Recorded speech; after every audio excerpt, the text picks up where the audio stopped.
Welcome back जी। एक दफ़ा फिर आपको खुशामदीद कहेंगे। ब्रेक पे जाने से पहले गुफ्तगू जारी थी, समाजी नौयत के मामलों पर गुफ्तगू हो रही थी। इस वक्त जो प्रोग्राम का दूसरा हिस्सा ये बड़ा अहम है। इसमें हम बात करते हैं आपके सेहत के हवाले से मामलों और मसाइल पर, और नफ्सियात से जुड़े बहुत सारे मसाले। मैं हमेशा इसका तस्करा इसलिए ज़रूरी समझता हूँ इस सेगमेंट के आगाज़ से कबल, क्योंकि बहुत सारे मामलात का हमें इदराक नहीं है। आजकल जो जिस किस्म के मसाइल जन्म ले रहे हैं, इर्द गिर्द जो कुछ हो रहा है, जिसकी अभी बात हो रही थी कुछ देर पहले, इसका बराह रास्त ताल्लुक़ इंसान की नफ्सियात से है। और हमेशा ये बात कहता हूँ कि जिस तरह जिस्म के किसी भी हिस्से में कोई ना कोई बीमारी हो सकती है, किसी किस्म का मरज़ लाहक हो सकता है, बिल्कुल उसी तरह इंसान के दिमाग के साथ, उसके सोचने के तरीके में और इस तरह मसाइल पैदा हो सकते हैं उम्र के किसी भी हिस्से में। ये ज़रूरी नहीं है कि उम्र के किसी ख़ास हिस्से पे जाके ये मसाइल जन्म लें। ये बात इसलिए कहता हूँ कि जिस किस्म के वाक़यात इस वक्त रूनुमा हो रही हैं, कोई गाड़ी के नीचे किसी को दे देता है नफ्सियाती मसाइल की वजह से, कोई ख़ुदकुशी कर लेता है कोई महंगाई की वजह से, ये सारे नफ्सियाती मसाइल हैं और इनका इलाज बहरहाल ज़रूरी है। और इसमें किसी किस्म की कोई तफरीक नहीं है, अमीर गरीब ये तमाम लोग इसका शिकार हो सकते हैं। और जैसा मैंने कहा कि उम्र का कोई भी हिस्सा हो उसमें इसका शिकार हो सकते हैं, लेकिन इसका बहरहाल इलाज मुमकिन है। अब जो समझने की बात है वो ये, और इनमें क्या क्या बीमारियाँ हो सकती हैं। जैसे मुख्तलिफ़ बीमारियाँ, अब तो अल्लाह महफूज रखे, शुगर, ब्लड प्रेशर और इस तरह की बीमारियों से अब सब आगाह हैं, सबको पता ही क्या चीज़ है। इस तरह नफ्सियात की जो बीमारियां हैं, इसके बारे में आपको आगाही दे रहे हैं। ये सिलसिला हमने शुरू कर रखा है लाइव, तो कोशिश ये करते हैं कि आज के दिन, बहुत शुक्रिया, इस जो हमारा सेगमेंट है इसमें इस मामलात और मसाइल के ऊपर हम गुफ्तगू करें कि इनको कैसे ठीक किया जाता है। और साथ साथ एक जो बहुत बड़ा मसला बन चुका है सोसाइटी का, नशे का, जो बड़ा तेज़ी से रुझान बढ़ता चला जा रहा है, इससे कैसे अपने बच्चों को और ख़ुद को महफूज रखना है, इस हवाले से बात कर रहे हैं। हमारे मोअज़्ज़ज़ मेहमान डॉक्टर शफ़ीक़ यासीन एक माहिर नफ्सियात हैं और बड़ी अच्छी गुफ्तगू करते हैं समाजी मसाइल के हवाले से, नफ्सियाती मसाइल के हवाले से, इनको कैसे ठीक किया जाए। इनका एक इदारा भी है, शफ़ीक़ यासीन नफ्सियाती हस्पताल, यासीन साइकियाट्रिस्ट हॉस्पिटल, यानी कि यासीन नफ्सियाती हस्पताल, कराची के एक ऐसे इलाके पे है जहाँ तक पहुँचना सबके लिए आसान भी है। और सुबह से लेकर शाम तक इसी नौयत के केसेस आपके पास आ रहे हैं। डॉक्टर साहब को हम हर जुमे के रोज़ आज ही के दिन ज़हमत देते हैं दूसरे सेगमेंट में, और डॉक्टर साहब एक दफ़ा फिर मौजूद हैं, उनको वेलकम करूँगा। Thank you so very much doctor साहब वंस अगेन। मैं लोगों को अक्सर ये बताता हूँ कि डॉक्टर साहब ने नफ्सियात के हवाले से किताबें भी लिखी हैं, 2 किताबें लिख चुके हैं, तीसरी कहाँ तक पहुँची है मैं नहीं पूछ पाया, बड़े दिन से मैं इस हवाले से वो रह गया था। आज मेरे अचानक से दिमाग में आया कि डॉक्टर साहब इतने मसरूफ़ हैं, और अभी हालिया दिनों में मसरूफियत कुछ ऐसी रही कि ट्रैवलिंग और फिर वालदा का, क्योंकि सबसे अजीज़ हस्ती होती हैं, उनके इंतकाल के बाद तो ज़ाहिर है कि फिर बहुत सारी चीज़ें तब्दील हो जाती हैं। तो आज यहीं से डॉक्टर साहब से गुफ्तगू का स्टार्ट करूँगा। डॉक्टर साहब कहाँ तक पहुँचा काम, क्योंकि वो सिलसिला रुक गया, अब मेरे लिए बड़ा, मैंने उसको पढ़ के बहुत कुछ समझा, बहुत सारी चीज़ें समझ में आई, तो अब मैं तीसरा एडिशन का वेट कर रहा हूँ। अब ये सारी मसरूफियात में कहीं ऐसा तो नहीं कि वो काम एक तरफ रह गया या वो सिलसिला ख़त्म हो गया, उसके हवाले से ज़रा मुझे अपडेट करें, फरमाइए। बस ब्रेक है यासिर, बट आई थिंक एक डेढ़ महीने बाद मैं इसे स्टार्ट करूँगा वापस, एंड इंशाल्लाह will complete it before the end of the year इंशाल्लाह। ऑब्जर्वेशन में अब तो बहुत सारी चीज़ें आ रही होंगी, बहुत सारे केसेस यहाँ पे सामने आ रहे होंगे, तो वो बड़ा एक ज़रूरी है, आपके ऊपर ड्यू है बिल्कुल कि आप लिखें उसको। बिल्कुल, और बड़ी इंटरेस्टिंग ऑब्जर्वेशंस। एक एग्जांपल, अभी एक पेशेंट दाखिल हुई 4 दिन पहले, उसकी बहन को मैंने ट्रीट किया था, and they both move from Saudi Arabia. I पली बड़ी सऊदी अरेबिया में, यहाँ आई, शादियाँ हुई। अच्छा, एक बहन तो पहले आई, वो डिप्रेशन के साथ आई। It was a clear cut case, simple था, एंजाइटी थी, डिप्रेशन था। आई ट्रीटेड हर, और विद इन जो है ना माशाल्लाह से 2 वीक में बहुत अच्छा रिस्पांस किया उसने। कि जब वो ठीक होके गई तो अपनी दूसरी बहन को लेके आई। यहाँ मामला दूसरा था। वो कहने लगी 11 साल हो गए इस बहन को, वो खाना निगल नहीं सक रही। अच्छा, अब वो क्या करती, या तो खिचड़ी खाती है या डबो रोटी दूध में डबो डबो के खाती, क्योंकि वो कह रहे हैं कि इसका जो एसोफेगस है वो स्ट्रिक्ट हो रहा है और वो निकलने के काबिल नहीं है। उन्होंने बहुत एंडोस्कोपीज कराई, अल्ट्रासाउंड कराए, हज़ारों टेस्ट कराए, बहुत डॉक्टर्स को दिखाया, प्लंदा लेकर आए थे टेस्टों का। अच्छा, वो 4 दिन पहले मैंने उससे कहा तुम एडमिट हो जाओ, और वो एडमिट हुए हैं। इस वक्त एज वी स्पीक वो हॉस्पिटल में ही है। लेकिन सूरत हाल ये हुई कि उसको एंजाइटी थी, काफ़ी डिप्रेशन भी बहुत था, बहुत वज़न उसका लूज़ हो गया था, और आई थिंक एंजाइटी ही एक वजह थी जिसकी वजह से वो निकल नहीं पा रही थी। आई सी। अच्छा, एंजाइटी जब उसकी रिलीफ हुई तो पहले 2 दिन तो उसने खिचड़ी खाई, और कल मुझे पता चला वो पूरा पराठा खा गई। माशाल्लाह, वेरी उसकी गुड। फैमिली हैरान परेशान है कि इतने सालों तक वो कोई बड़ी चीज़ नहीं निकल सक रही थी, ऐसा कैसे उसने खा लिया। अभी थोड़ी सी मुस्कुरा भी रही है, थोड़ा सा मूड में तब्दीली भी आई है, एनजाइटी की कम हुई है। What I need to see actually in the next week या अगले 5-7 दिनों में कि और मज़ीद क्या चेंजेस आते हैं।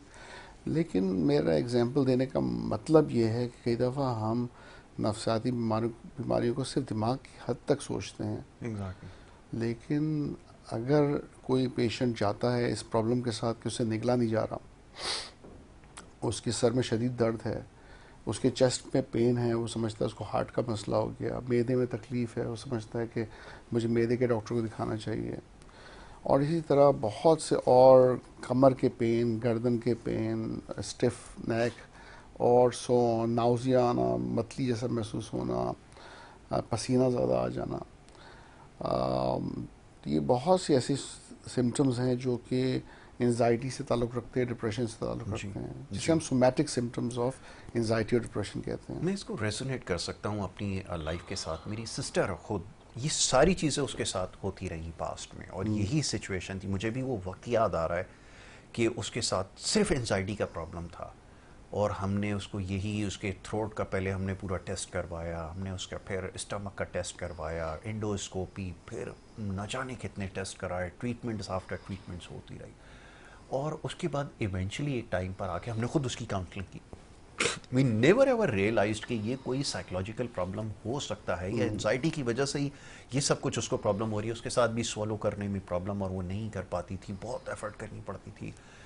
लेकिन खुदा का शुक्र हुआ, और वो भी ड्यू टू स्ट्रेस, क्योंकि उसकी स्टडीज़ बहुत ज़्यादा थी। वो एक एक्स्ट्रॉर्डनरी स्टूडेंट होता है वो है माशाल्लाह से। अब तो शी पाकिस्तान से बाहर है, हैप्पीली मैरिड है। बट ये कि उसके साथ लाइफ में ये फेज़ आया था, बट उसको जब हमने काउंसिल किया कि आपको इसको ओवरकम खुद करना पड़ेगा, ये कोई प्रॉब्लम नहीं है, और उसके बाद जब उसने इम्प्रूवमेंट दिखाई माशाल्लाह से, तो फिर हमें बहुत देर के बाद ये समझ में आई। तो आज ये जो आपने बताया, अगर ये बात अगर और किसी के साथ हो रहा है तो उसको रियलाइज़ कर लीजिए कि इसके लिए नफ्सियात के डॉक्टर से रुजू करना है। वो जो जितने भी टेस्ट कराए थे उसमें कोई कुछ नहीं आया, कोई वो चीज़ नहीं थी। हमारे लिए बड़ा परेशान कुन था कि सब कुछ ठीक होने के बावजूद भी उसको इतना प्रॉब्लम क्यों हो रहा है। तो पता ही ये चला कि वो जो एंजाइटी थी, बिल्कुल यही केस था कि एंजाइटी की वजह से सब कुछ हो रहा था। और अब अल्हम्दुलिल्लाह she is more than perfect. माशा। तो ये अब हमारे लिए, तो मैं ये बहुत सारे लोगों के साथ होगा, इवेंचुअली होता है, उनको नहीं पता चल रहा होता। इसी तरह और बहुत सारी प्रॉब्लम्स हैं जिसमें आपका जो प्रॉब्लम है वो नफ्सियात का है। ये रेस्टलेसनेस की तरफ आते हैं, ज़रा इंसोम्निया की तरफ आते हैं। There could be so many reasons for that, but हमारा लाइफस्टाइल ज़्यादा प्रॉब्लम कर रहा है। अच्छा, फिर सुबह मैं देखता हूँ अक्सर लोगों का मूड ख़राब है, ज़्यादातर सुबह के टाइम बात नहीं करो। ये बड़ी अजीब बात है। अब कहीं पे भी जाते हैं लोग सुबह के वक्त बड़े अच्छे मूड में होते हैं, बड़ी अच्छी फेस पे स्माइल होती है। हमारे यहाँ के स्ट्रेस में होते हैं। ये क्या चक्कर है? क्वालिटी ऑफ स्लीप को चलें मैं ज़रा डिस्कस करता हूँ। इसकी वजह से बहुत सारे नफ्सियात के मसाइल होते हैं, मेरे अपने साथ हो जाते हैं, जिससे नींद प्रॉपर नहीं है। हर चीज़ मेरे लिए हैंडल करना मुश्किल होती है। कैसे मैनेज करें डॉक्टर साहब प्लीज़? सेम है, ये मुर्गी पहले आई कि अंडा पहले आया। दोनों तरफ इसके फैक्टर्स हैं जो कि इसको रिलेट कर सकते हैं। कई लोग नफसियाती मर्ज के इसलिए शिकार होते हैं कि देर तक जागते रहते हैं, स्क्रीन टाइम ज़्यादा है, उनको जागने का शौक़ है, दिन में उनकी प्रोडक्टिविटी ज़्यादा नहीं है, तो सोचते हैं चलो रात को ही ये मोबाइल पे देखते हैं, खेलते हैं, गेम्स खेलते हैं, चैटिंग करते हैं, सोशल मीडिया पे रहते हैं, वगैरह वगैरह। लेकिन उसके बाद उसके डोमिनो इफेक्ट्स बड़े ख़राब होते हैं, क्योंकि आप देर से उठ रहे हैं, आप सनलाइट एक्सपोजर नहीं ले रहे हैं। वही बात है कि विटामिन डी डिप्लीट आपका हो रहा है, खाने आप गलत खाना, आपका नाश्ता ही लेट स्टार्ट हो रहा है, तो बाकी मील सारी आउट ऑफ चले जाती टाइम्स। फिर प्रोडक्टिविटी टाइम आपका जो है ना, जो काम का होना चाहिए वो नहीं होता। और फिर डेफिनेटली आप सोशल नॉर्म्स से आउट होते चले आते हैं, तो ये आपको मज़ीद नीचे की तरफ लेके जाता है। लेकिन कई नफसियाती बीमारियां ऐसी हैं जिसमें नींद का ना आना बहुत कॉमन है। इसी तरह जैसे एक बुखार है, नींद का ना आना को मैं बुखार से इसलिए रिलेट करता हूँ कि कभी एक आम प्रॉब्लम है, बुखार हो गया और आप जा रहे हैं, बुखार बहुत सी वजूहत से हो सकता है, डेंगू भी हो सकता है, टाइफाइड भी हो सकता है, जनाब कोई और इन्फेक्शंस भी हो सकती है, वायरल भी हो सकते हैं, सो ऑन, हज़ार वजूहत हैं। साइकेट्री में भी नींद का ना आना, मुश्किल से सोना, उसकी हज़ारों वजूहत हो सकती हैं। बिल्कुल ठीक है। एज सिंपल एज कि किसी को एनजाइटी की प्रॉब्लम है और वो परेशानी की सोचें आ रही हैं, उसको अप्रीहेंशन है कि कल क्या होगा, कल मैं क्या करूँगा, उसको कुछ डर है, खौफ है, इनसिक्योरिटीज़ हैं, या आपको डिप्रेशन है, वो सोच रहा है कि मैंने जो चीज़ें की दुनिया ज़िंदगी में अपने, उसमें गिल्ट है, वो ब्लेम कर रहा है अपने आप को, वो पछता रहा है कई चीज़ों से की वजह से, या फिर साइकोसिस। वैसे भी पेशेंट मेरा एक दाखिल हुआ, पूरी पूरी रात जागता था and he became very aggressive, पूरी रात सोता नहीं था, खुद बातें करता था, उसके कमरे से बातों की आवाज़ें आती थी। He is the only one who has absconded once actually. उसको पहले लेकर आए हॉस्पिटल पकड़ के, और वो आधे सीढ़ियों से, बड़ा लंबा चौड़ा आदमी, तकरीबन 6.5 फीट का, हेल्दी, तो वो उसने किसी तरह चकमा दे के ना गार्ड को गिराया, शीशे का दरवाज़ा तोड़ा, नीचे से ही फरार हो गया। और फिर जाके उसने अपनी मदर और फादर को यरगमाल बना लिया। Father is already in bed, उसको इंजरी आई थी, तो उनकी फीमर जो है वो फ्रैक्चर है, तो वो चल नहीं पा रहे। मदर जो है वैसी न्यूरोलॉजिकल प्रॉब्लम का शिकार है, उनको भी प्रॉब्लम्स हैं, मेडिकल प्रॉब्लम्स हैं।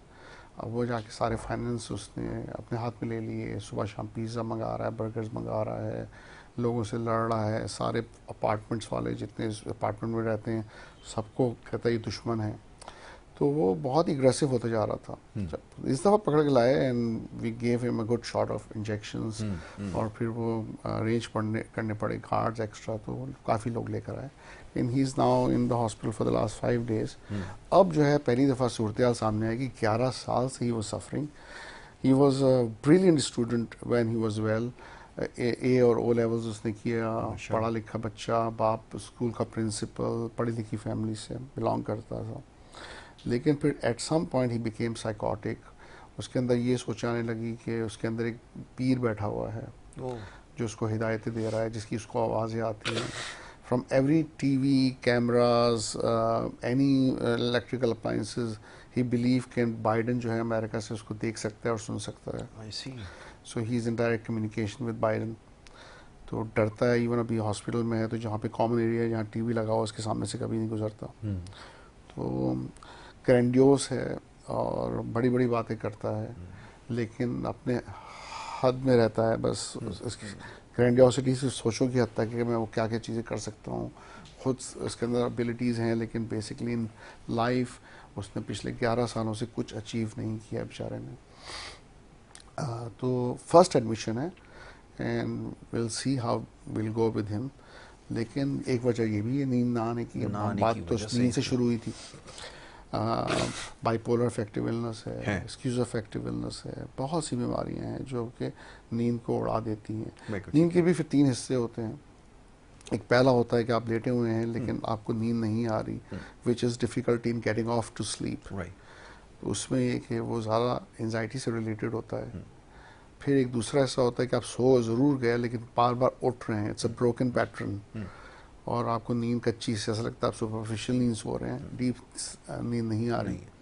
और तीसरा ये कि आप सो तो जाते हैं और ब्रोकन शायद हो ना हो, लेकिन वक्त से 2-3 घंटे पहले उठ जाते हैं, जिसे हम अर्ली मॉर्निंग वेकनिंग कहते हैं।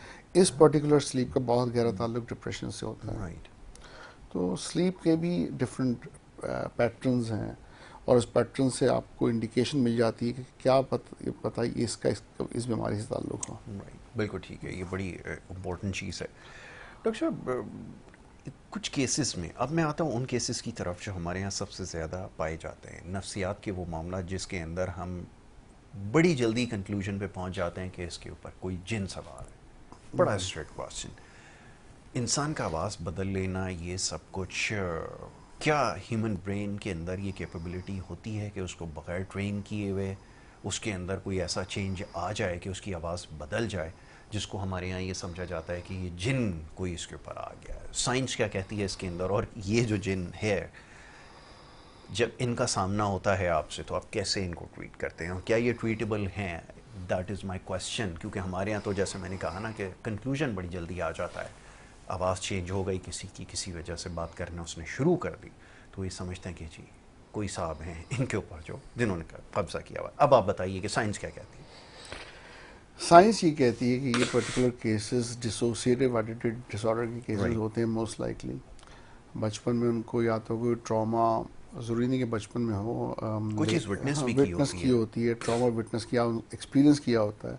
अब trauma can be emotional abuse, can be sexual abuse, और can be physical abuse. Right. वो चाहे स्कूलिंग की तरफ से हो या पेरेंट्स की तरफ से हो या किसी और एक्सटेंडेड फैमिली की तरफ से हो, उसका इफेक्ट जो है ना बड़ा नेगेटिव होता है। वो करती क्या है कि पर्सनालिटी को डिसइंटीग्रेट कर देती है। एक बच्चे की या बड़े होने वाले इंसान की पर्सनालिटी को अगर डिसइंटीग्रेट कर दिया जाए तो वो मल्टीपल पर्सनालिटीज़ में टूट जाता है। और ये बाद में इस तरह से इमर्ज होता है कि उसकी आवाज़ बदल जाना, वो एक पर्सनालिटी से दूसरी पर्सनालिटी और तीसरी पर्सनालिटी। एक मैंने पर्सनालिटी ऑस्ट्रेलिया में डील की थी जिसकी 22 पर्सनालिटीज़ थी, 22 पर्सनालिटीज़। अच्छा, हमेशा पर्सनालिटी ए को कभी बी के बारे में नहीं पता होता और बी को सी के बारे में नहीं पता होता। तो ये इट गोज़ लाइक दिस कि पर्सनालिटी बी जो है उसको हमेशा ए के बारे में हर चीज़ मालूम होगी, सी को बी के बारे में और ए के बारे में मालूम होगी। लेकिन जितना आप डीप जाते जाते हैं उतना फर्स्ट पर्सनालिटीज़ को किसी पर्सनालिटीज़ के बारे में नहीं पता होता। अचानक से आवाज़ बदल जाती है, उनका एज चेंज हो जाता है, इवन सिर्फ आवाज़ नहीं बदलती। आप कई यूट्यूब पे देख सकते हैं, और ये सिर्फ पाकिस्तान में नहीं होता, ये ऑल ओवर द वर्ल्ड होता है। हाँ, ये है कि वहाँ शायद जिन नहीं कहते उसको, जी। वो समझते हैं कि कोई एलियन आ गया या कोई और वजह। अगर पढ़े लिखे हैं तो वो समझ जाते हैं कि दिस इज़ कन्वर्जन डिसोसिएशन, और दैट्स बेसिकली उनमें अवेयरनेस है, तो फिर वो साइकियाट्रिस्ट के पास लेके जाते हैं।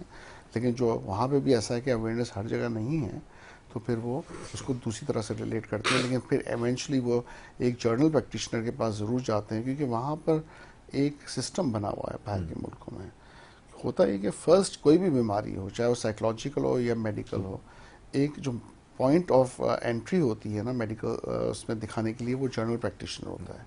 अच्छा, जर्नल प्रैक्टिशनर ओवरऑल वो हर बीमारियों को देख रहा होता है, चाहे वो गायनी हो, ऑप्स हो, ईएनटी हो, साइकाइट्री हो, एंड सो ऑन।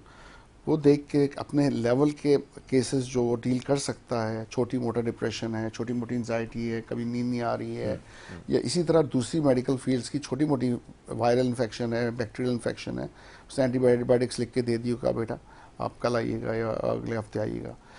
लेकिन जहाँ उसको लगता है कि ज़्यादा कॉम्प्लिकेटेड केसेस हैं उसके लेवल के हिसाब से, तो वो स्पेशलिस्ट को रेफ़र करता है। एटलीस्ट वो राइट डायरेक्शन में पेशेंट्स को भेजता है। अब मेरे main source of referral Australia में या आयरलैंड में जर्नल प्रैक्टिशनर ही थे।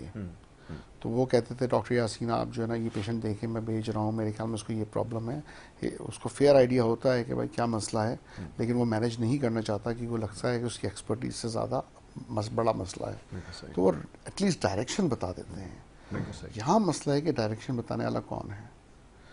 यहाँ पर एक के पास अब जाएंगे ना, तो जैसे आप कभी रास्ता भी पूछ लें किसी से, तो एक कहेगा उधर चले जाए, एक कहेगा नहीं नहीं नहीं जी हम यहाँ 2 गली छोड़ के राइट पे है, Exactly. एक बिल्कुल अलग डायरेक्शन में भेज रहा होगा।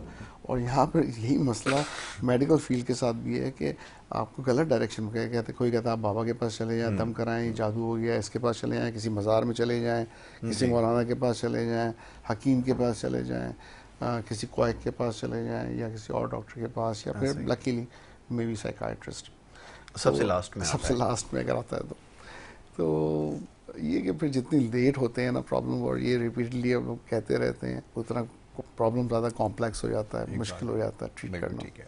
अब एक और केस आपके सामने रखता हूँ। ओबेसिटी एक वैसे बहुत बड़ा प्रॉब्लम है। एक केस मेरी नज़र से गुजरा जिसका मेरा ये ख्याल है, मेरा जो एनालिसिस कहता है कि साइकोलॉजिकल इशू है।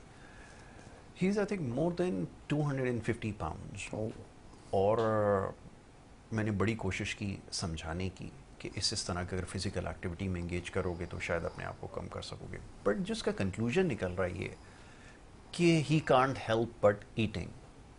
वो कहता है कुछ भी हो जाए मैंने खाना है, मैं इसको नहीं वो कर सकूँगा। मुझे ऐसा लगता है कि शायद मेरा हार्ट फेल हो जाएगा, दिल बंद हो जाएगा, या मैं एनर्जी की कमी की वजह से शायद मैं कोलैप्स कर जाऊं या क्या हो जाए, वो फेयर मेरी एपेटाइट को बढ़ाता चला जा रहा है और मुझे ये चीज़ का अंदाज़ा हो चुका है, but still I can't help. तो ऐसी सूरत में क्या किया जाए, इसका क्या ट्रीट किया जा सकता है, और डू यू थिंक कि यही एक्चुअली प्रॉब्लम है, जैसे मैं समझ पाया हूँ कि नफ्सियात का है, और बहुत सारे लोग इसका शिकार हैं, तो क्या ऐसी सूरत में किया जाए, इसको कैसे क्योर किया जाए? जी। नहीं, ईटिंग डिसऑर्डर्स तो प्राइमरीली कुछ तरह के होते हैं, जिसमें एनोरेक्सिया नर्वोसा है, बुलिमिया नर्वोसा है, और ओबेसिटी आ जाती है।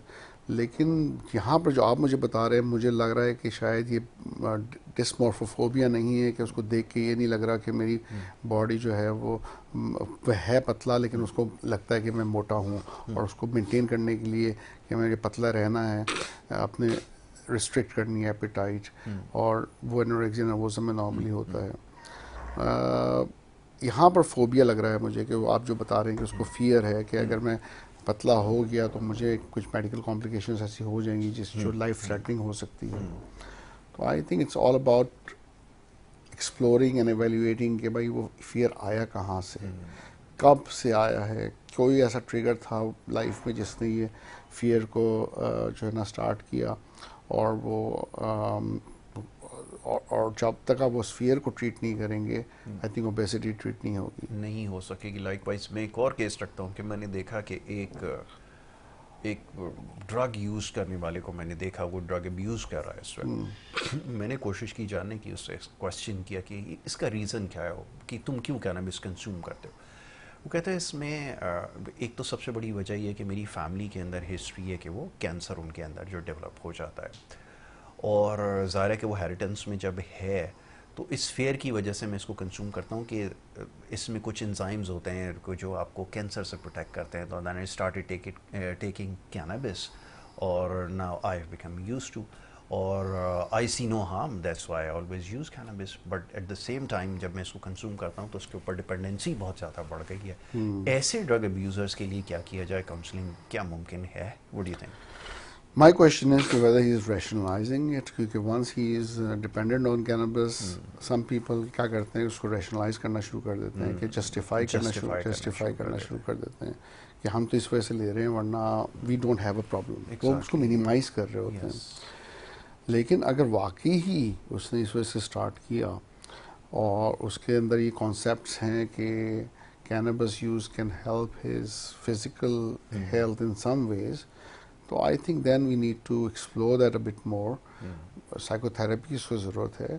Definitely there are other means other than cannabis which can help more than cannabis, और उसको ग्रेजुअली विड्रॉ करके स्टॉप करना इज डिटॉक्स करना is the best way to manage it, मैं समझता हूँ। फिर कैनबिस के नाम पे भी जो कैनबिस मिल रही है, वो ज़रूरी नहीं कि ऑर्गेनिक कैनबिस हो। ये बड़ी डिबेट है। अब इसकी तरफ खुदारा ना जाए कि अगर ऑर्गेनिक अवेलेबल भी है तो आप इसको वो कंज्यूम करें, ये हमारा कतई मतलब नहीं है।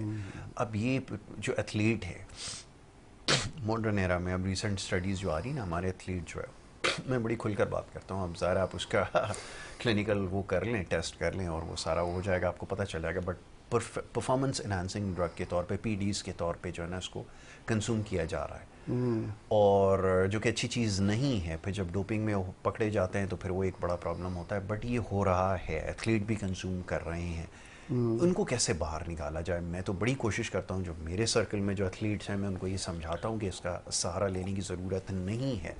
There are so many other ways अपने आप को पुश कर सकते हो, और ह्यूमन बॉडी के अंदर बहुत ज़बरदस्त चीज़ है, बड़ी ज़बरदस्त मशीन है ये, तो आप इसको ट्रेन करेंगे उस हिसाब से ये वो हो जाती है। बट ये जो परफॉर्मेंस एनहांसिंग के लिए यूज़ कर रहे हैं, अब मैं उनको कैसे वो करूं, क्योंकि मैं एक चाह रहा हूं कि एक सेशन हो जाए जो हमारे एथलीट्स हैं ना, अभी अब तो सारे रेडार पे आ रहे होंगे कि किस किस्म की बात कर रहा है, बट ये हो रहा है। आपके जो एथलीट्स हैं ना, आपके बॉक्सर्स और इस तरह के, और जो आपके बिलवेड क्रिकेटर्स हैं, ओपनली इनका आप वो कर सकते हैं। तो परफॉर्मेंस की जो पीडीज़ हैं इसको यूज़ कर रहे हैं, और उसमें भी ये पर्टिकुलर ड्रग जो है वो यूज़ हो रही है। कैसे क्योर करें, माइंडसेट को कैसे चेंज करूं? आई थिंक पहली बात तो देखते हैं कि माइंडसेट बना कैसे है, कैसे बना। और मुझे जो लग रहा है कि वेस्ट में, अमेरिका में, यूरोप में एंड ऑस्ट्रेलिया में अब ये ट्रेंड हो गया है कि वो they prescribing cannabis for pain management. मेरी बेटी भी अब डॉक्टर बन गई है, एंड आई वाज इन माशाल्लाह। Australia only 3 months ago. So or every Saturday she do a clinic where she prescribe cannabis, and she has a license to prescribe cannabis. लेकिन वहाँ की रेगुलेशंस और है, वहाँ की याद रखें वो रेगुलेशंस, उसको मेडिकल यूज़ के लिए वो लेकिन वो कर रहा है, मेडिकल इसका यूज़ के लिए कतई ये होता मकसद है। नहीं है कि उसको जो है वो पुश किया जा हाँ रहा है, मैं आपको उससे बचाने के तरीके बता रहा हूँ। हाँ, तो बात ये है ना कि जब ये बातें सुनते हैं, मैं इस तरफ आ रहा हूँ क्योंकि वो तो पेन मैनेजमेंट के लिए यूज़ कर रहे एग्जैक्टली, हैं और विद वेरी लिमिटेड क्वांटिटी और अमाउंट के साथ। एग्जैक्टली। तो होता ये है, मैं क्यों उस डायरेक्शन से आ रहा हूँ, क्योंकि एथलीट्स को भी पेन होता है when they exercise, they get fatigued, pain होता है जी मसल्स जी जी में, जी जी जी। और हो सकता है कि वे सोचते हों कि अगर हम पेन मैनेजमेंट को इस तरह करें तो हमारी परफॉर्मेंस बेहतर होगी, इसलिए हमें पेन कम ज़्यादा महसूस ट्रेन होगा, कर हम सकते ज़्यादा हैं अपने अपने आप को आप ट्रेन को, कर सकेंगे। पुश कर सकेंगे। I think this is what I believe their mindset is. लेकिन कैनबस के जो इफेक्ट्स हैं on brain, it's so negative, जी। एंड वो बिल्कुल डिपेंड नहीं करते कि आप कितनी क्वांटिटी ले रहे हैं। कई बहुत कम क्वांटिटी लेते हुए भी साइकोसिस की तरफ चले आते हैं। चले जाते हैं। ब्रेन ऑल्टरिंग न्यूरोकेमिकल इम्बैलेंसेस जो हैं दिमाग के अंदर, वो उनको बहुत, उनके इमोशंस को डिसरेगुलेट कर देते एग्जैक्टली। हैं। एंगर मैनेजमेंट इश्यूज आ जाते हैं, और वो फिर कई कई दफ़ा वो रिवर्सिबल भी नहीं होते। ये है जो बॉटम लाइन है कि ये रिवर्सिबल नहीं है। उस वक्त तो फॉर द टाइम बिंग आपको पुश मिल जाएगा, बट जब वो नीचे से फाउंडेशन निकल जाएगी ना, तो फिर बहुत बुरी तरह से जो वो गिरते हैं। ये है समझाने का मकसद कि जो ये इसलिए पर्पसली यूज़ कर रहे हैं, और जैसे डॉक्टर साहब ने कहा कि जस्टिफिकेशन देते हैं कि हम तो इसलिए यूज़ कर रहे हैं जी, बहुत स्ट्रेस लेवल्स को कम करती है, ऐसा कुछ नहीं है। जो साइड इफ़ेक्ट्स है ना, वो बड़े ख़तरनाक है। तो ये बताने का, ये डिस्कशन का मकसद ही यही है कि डॉक्टर साहब आपको समझा रहे हैं कि अगर जो बहुत सारे ड्रग्स जो आज बड़े कॉमनली यूज़ हो रहे हैं, अगर उसकी जस्टिफिकेशन आपके पास भी है तो इसको खुदा तर्क कीजिए, क्योंकि इसके जो आगे आने वाले वक्त में जिसके कॉन्सिक्वेंसेज होंगे बाद पैसेज ऑफ टाइम जब आएंगे और रिलायंस ज़्यादा बढ़ जाएगा तो बहुत ज़्यादा लीथल होंगे, बहुत ज़्यादा ख़तरनाक होंगे। एक ब्रेक की तरफ जा रहे हैं, ब्रेक से वापस आएंगे, गुफ्तगू जारी रखेंगे। आप देखते रहिए हमारा प्रोग्राम।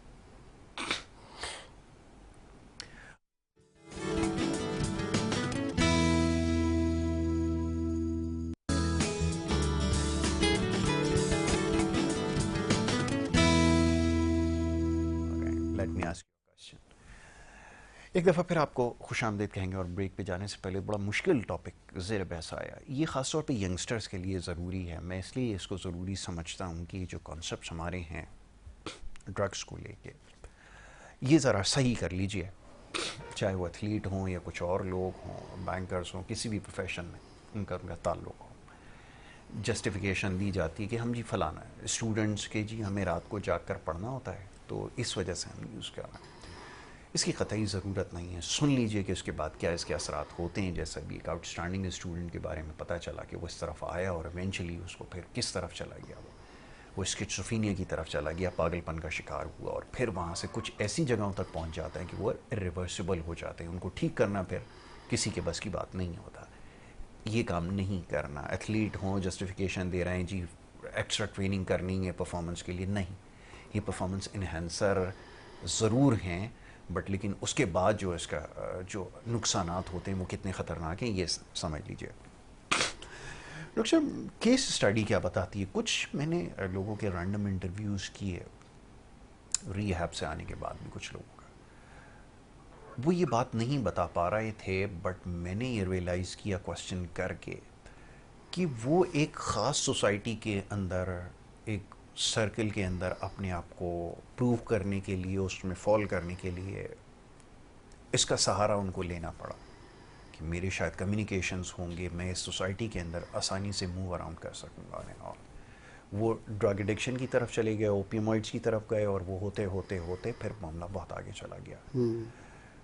ऐसी सूरत में क्या किया जाए, और ऐसे केसेस को हैंडल करना कितना मुश्किल होता है? इवेंचुअली होता ही है कि वो रिहैब के बाद दोबारा उस उधर जाने की कोशिश करते हैं, वापस इस तरफ आते हैं। ऐसे तो आपके पास, मैं I mean thousands of cases होंगे। मैं चाहूँगा ज़रा उसके बारे में बताएं। नहीं, सही कह रहे हैं आप, और it reminds me of multiple cases जो मैं डील करता हूँ, जो खुद इस कन्फ्यूजन का शिकार होते हैं कि वे दे एग्जिस्ट, कि वो किस सोसाइटी का हिस्सा हैं। वो एक लड़की की बात करना चाहूँगा जो मेरी पेशेंट थी कुछ सालों पहले, पढ़ी लिखी, medical college, third year student, और बाप लेकर आया उसका। बाप के सामने तो वो बोल नहीं रही थी ज़्यादा, लेकिन जब बाप को मैंने बाहर बिठाया तो उसने ओपनली कई चीज़ें मुझे बताई। She came from a middle class lower, इतना ज़्यादा हाई क्लास सोसाइटी की नहीं थी, लेकिन मेडिकल कॉलेज में ऐसे लड़के लड़कियां थे जो कि डिफेंस से आते थे और उनकी पार्टीज़ होती थी, वहाँ ड्रग्स भी अवेलेबल थी, बड़ी गाड़ी में आते थे, मर्सिडीज़ में, BMW में एंड सो ऑन। तो लड़की ने मुझे बताया कि मेरे दोस्त ने कहा, why don't you join a party with us, you know.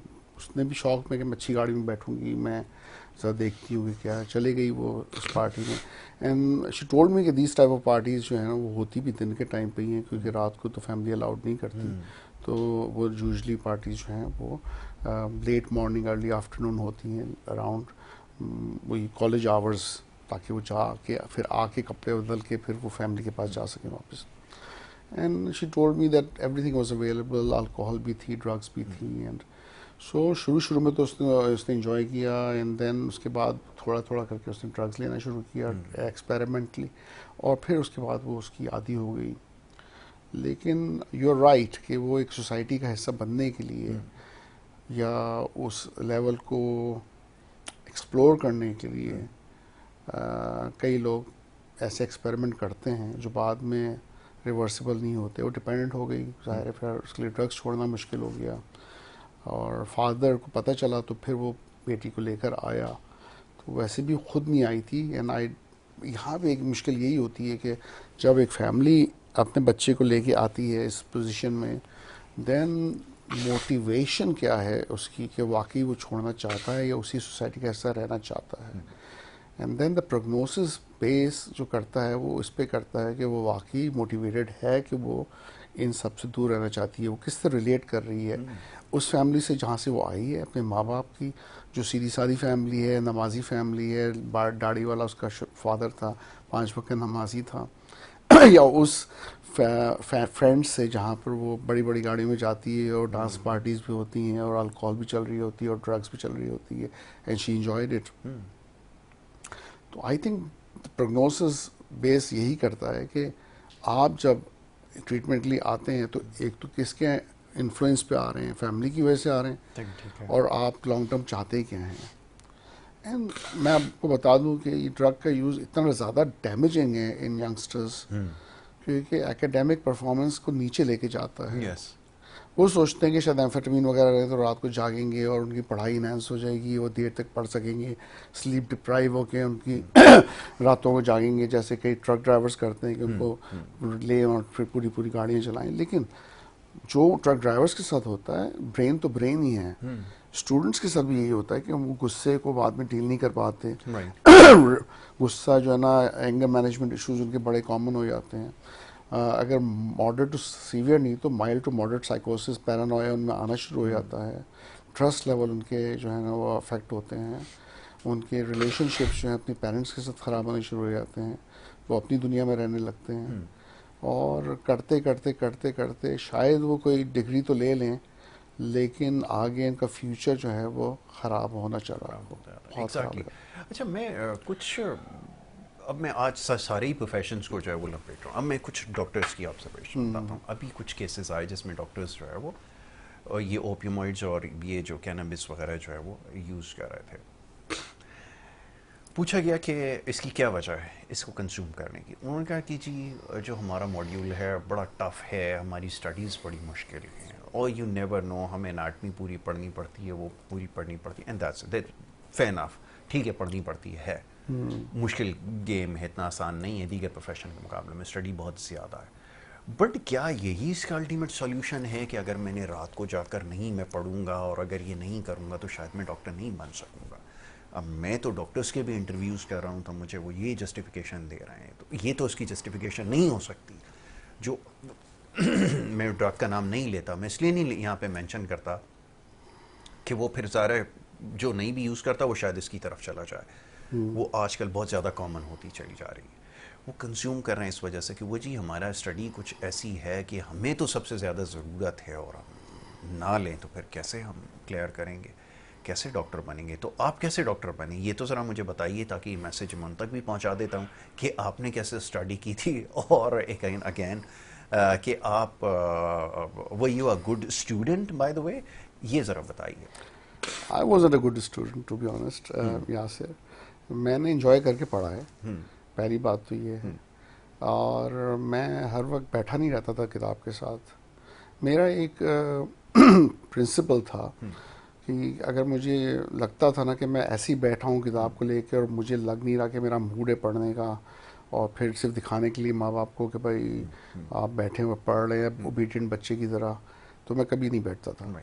और जब मुझे लगता था कि अभी मेरे को वाकई दिल चाह रहा है पढ़ने का, देन आई न्यू कि मेरी प्रोडक्टिविटी अच्छी होगी। चाहे मैं 1 घंटा पढ़ूंगा लेकिन मैं 10 घंटे के बराबर पढ़ूंगा। Very right. एक तो ये, तो यू नीड टू, मैं किसी भी स्टूडेंट से ये कहना चाहूँगा कि मेरा अपना तजर्बा तो ये है कि do it when you really think you are passionate, you are clear, you are focused, और you really want to study. कि आप लर्निंग के लिए पढ़ रहे हैं, एग्जाम्स के लिए नहीं पढ़ रहे हैं। पहली बात तो ये है। इसलिए मुझे कभी पढ़ाई इतने प्रेशर पढ़ाई ने दिया नहीं। घूमते खड़ते, यहाँ तक कि मुझे ये पता है कि मेरा मेडिसिन का वाइवा था एंड फाइनल ईयर का MBBS का मेडिसिन का viva is one of the most difficult one, जिसको आप इतने इजी नहीं लेते। एग्जैक्टली। और रात थी, सो नेक्स्ट मॉर्निंग मेरा वाइवा था। I went out for dinner. हाँ, मैं 5 लोगों को घर पे बुलाया था। मेरे दोस्त इस बात को विटनेस कर सकते हैं जो घर पे बैठे हुए थे।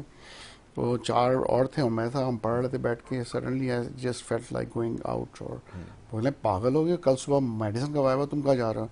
मैंने कहा है मैं काफ़ी देर से पढ़ रहा हूँ, आई नीड अ ब्रेक, तुम लोग कंटिन्यू करो, मैं डिनर करके आता हूँ। I wanted to have a club sandwich and मैं गया। 5 स्टार पे जाने में अच्छी क्लब सैंडविच मिलती थी। I drove, have a nice club sandwich, drink P साथ में, और वापस घर आया फ्रेश होके, फिर उनको ज्वाइन किया। लेकिन व्हाट आई वांटेड टू से इज़ कि मैं अपनी अप्रोच लेके चलता था। अच्छा, कभी प्रेशर में आके पढ़ाई करेंगे ना, तो वो बात वो यार्कीज डॉटसन यू कर्व वाली है कि जितना ज़्यादा आपकी एंजाइटी हाई होगी, आपकी परफॉर्मेंस भी नीचे आती है, नीचे आएगी। You need an optimal level of anxiety to perform at the best level.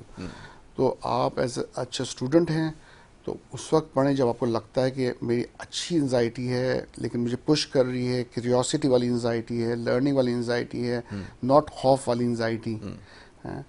तो वो, और बिल्कुल ज़ीरो एंजाइटी होना भी सही नहीं है कि भाई कोई बात नहीं, दे दूंगा एग्ज़ाम, पढ़ लूँगा कभी ना कभी, वो भी नहीं। आपको एंजाइटी चाहिए, एग्जैक्टली। कुछ ना कुछ फियर तो एग्ज़ाम का चाहिए, वरना तो आप वरना तो आप ग्रांटेड ले लेंगे। ग्रांटेड लेंगे। तो that balance is important I think. दूसरा है कि आप डॉक्टर बनेंगे नहीं अगर आपको लगता है कि this is not your cup of T.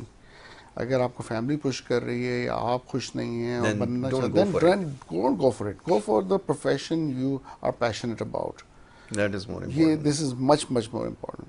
उसमें आप बेहतर परफॉर्म कर सकेंगे और खुशी से आप पूरी ज़िंदगी इस प्रोफेशन के गुजारेंगे। बात ये ना कि डॉक्टर बन जाना सिर्फ डॉक्टर बनना थोड़ी होता है। You 25 years old and you become a doctor, लेकिन आपकी लाइफ स्पैन क्या है? 65, 70, 75 हो सकती है। तो अगले 50 साल आपको इसी प्रोफेशन के साथ गुजारने हैं। Exactly. और if you are not happy from the very beginning, तो फिर अगले 50 साल आप किस तरह इस प्रोफेशन के साथ गुजारेंगे? And how you became a good doctor? ये सवाल पैदा होता है क्योंकि बाहर काम करना, हाउस जॉब करना, I think it's far more difficult than in this part of the world, if I am not wrong. ऐसा ही है, वहाँ तो जाकर you had to face so many things. I mean pressure का लेवल अलग होता है, नेक्स्ट लेवल होता है, जो हमारी मॉडर्न लैंग्वेज में कहते हैं, नेक्स्ट लेवल ही था, ऐसा ही था। तो यहाँ तो बहुत सारे लोग कोलैप्स कर जाते होंगे। मैंने बहुत सारे लोगों को देखा है वो उसको नहीं हैंडल कर पाए कि यार ये तो एक इस तरह से डॉक्टर्स को ट्रीट किया जाता है, लाइक पाकिस्तान में तो वो नहीं है। बड़ी लेवरेज भी मिल जाती है, बड़े ब्रेक्स भी मिल जाते होंगे, डेफिनेटली मिलता है, मेरे स्टूडेंट भी हैं। आप क्या प्रेशर हैंडल किया? That is very interesting. मैं चाहता हूँ, I would like to know कि पता चले कि एक्चुअली क्या होता है, कितना मुश्किल होता है हैंडल करना ये। देखिए, फॉर एग्जाम्पल मैं एग्जाम्पल देना, प्रेशर इट वाज लाइक, मेरे कंसल्टेंट्स कहते थे you need to spend at least 30 minutes with the patient to take a history taking. मैं 45 मिनट्स देता था उनको, मैं 15 मिनट ऊपर देता था। वजह ये थी कि I wanted to learn more from my patient.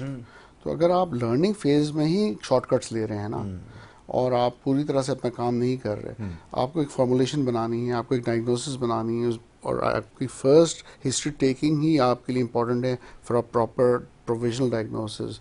उसी से फिर आपकी मैनेजमेंट आती है, रिस्क असेसमेंट आती है, फिर आप आगे बायोसाइकोसोशल मैनेजमेंट सोचते हैं। तो बात यह है कि अगर आपका कंसल्टेंट आपको प्रेशर डाल रहा है कि आपको इतना कम से कम करना है, मैं सजेस्ट करूँगा आप उससे भी 2 हाथ आगे करें, इसलिए कि this learning will take you far ahead, क्योंकि आपको इसी के साथ रहना है। मुझे लोग कहते थे just read notes and do your exams, मैं किताबें पढ़ता था पूरी 8 से, उससे फ़ायदा ये होता है कि योर कॉन्सेप्ट्स आर क्लियर।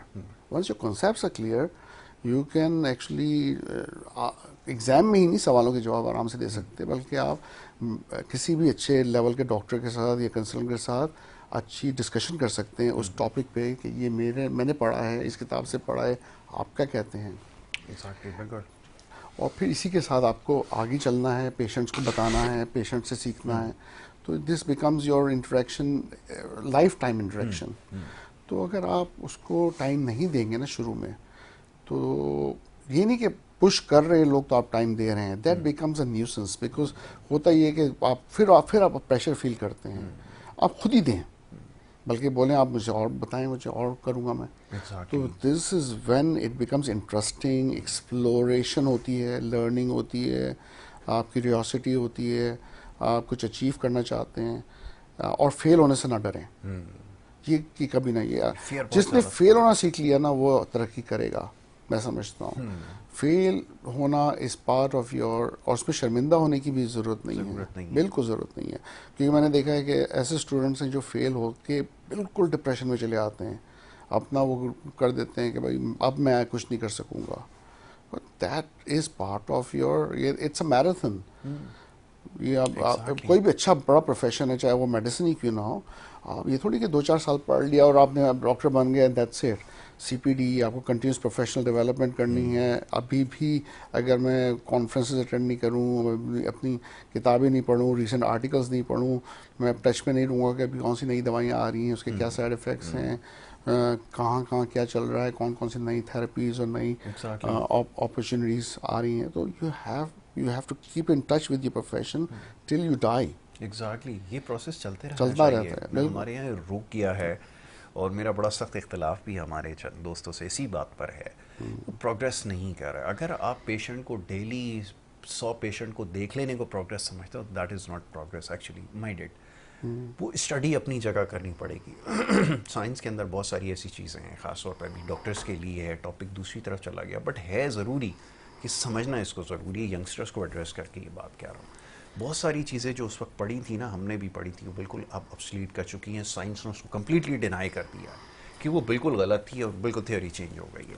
तो अब अगर आप इसके बारे में अवेयर नहीं होंगे तो आप कहाँ खड़े हैं, where do you stand, that is my question. बहुत सारे डॉक्टर से ये पूछता हूँ, वो जो चीज़ आपने पढ़ी थी पास्ट में, साइंस ने तो बहुत सारी अपनी थ्योरीज को बिल्कुल एकदम उसको कर दिया कि ये ऐसा है ही नहीं, बिल्कुल उसके अगेंस्ट वो आ गई, एक नई चीज़ इस्टेब्लिश हो गई है। तो वेयर डू यू स्टैंड, सवाल ये पैदा होता है। उस वक्त तक वो चीज़ एप्लीकेबल थी, अब नहीं है। अब नहीं। तो क्या आप उसके साथ चल रहे हैं? तो मेरा नहीं ख्याल डॉक्टर साहब, डॉक्टर्स के बड़े कंसर्न हैं। तो अगेन चल एक और बड़ा आपसे इंटरेस्टिंग क्वेश्चन। जी please, you want to say something. मैं बस ये कहना चाहता हूँ, डॉक्टर जैसे फॉर एग्जांपल डॉक्टर बनते ही आप सिर्फ डॉक्टर नहीं होते। It's not that you are practising clinically and seeing patients, you can be a director, you can be a manager, you can manage a hospital, Exactly. you can be a Administrate researcher, कर सकते हैं, exactly. आप research कर सकते Why हैं, not researcher? है ना। उसको You can निकल become जाए। a author, like you can write books, Yes, बिल्कुल। you can be a teacher, you can teach other students. Exactly. तो आपको एक मेडिसिन प्रोफेशन ही इतने सारे ऑप्शंस दे सकता है कि आप टीचर भी बन सकते हैं, आप रिसर्च कर सकते हैं, आप डायरेक्टर बन सकते हैं किसी जगह के, एंड सो ऑन। तो बात ये है कि think about your role as in that particular profession, कि आप क्या पर्टिकुलर एरिया लेके चलना चाहते हैं। उससे भी बड़ा फ़र्क, या और बैलेंस इट आउट, कि आप एक से थक गए हैं थोड़ा सा, आप क्लिनिकली काम करके थक गए हैं, चले ब्रेक लेते हैं, थोड़ी किताब लिखता हूँ, थोड़ा पढ़ता भी हूँ, लर्न भी करूँगा, बुक भी लिखूँगा, थकता हूँ तो चलो थोड़ी रिसर्च कर लेता हूँ। फिर टाइम थोड़ा मैनेजमेंट को दे दिया कि एक हॉस्पिटल आपने सेटअप खोला है, तो एक ओवरऑल टीम लेके आप चल रहे हैं, उस टीम को सिखा भी रहे हैं, उनको गाइड भी कर रहे हैं, अगर और टीम मल्टी डिसिप्लिनरी है, उसमें साइकोलॉजिस्ट भी हैं, रिहेबिलिटेशन भी है, और साथ में ऑक्यूपेशनल थेरेपिस्ट भी हैं, नर्सेज भी हैं। तो then you have a complete team to serve people. बिल्कुल ठीक है। ये बाहर जाके कभी ख्याल आया कि मैं साइकियाट्रिस्ट हूँ, मेरे हॉस्पिटल के अंदर एक ऑन्कोलॉजिस्ट है, एक कार्डियोलॉजिस्ट है और इस तरह मुख्तलिफ डॉक्टर्स हैं, कमर्शली वो ज़्यादा ज़्यादा अर्न कर रहे हैं, तो मैं इस तरफ क्यों आगे? हमारे यहाँ कुछ लोगों को मैंने पूछा, वो कहते हैं यार ये कमर्शियली बड़ा जो है ना इसका वो है, इसको बहुत, जिसको हम कहते हैं। तो कभी ऐसा ख्याल आया कि इस तरफ चला जाता, तो अगर कार्डियोलॉजिस्ट बन जाता या अगर ऑन्कोलॉजी को ले लेता, सब्जेक्ट बना लेता, स्पेशलाइजेशन उस तरफ कर लूँ तो ज़्यादा अच्छा होता?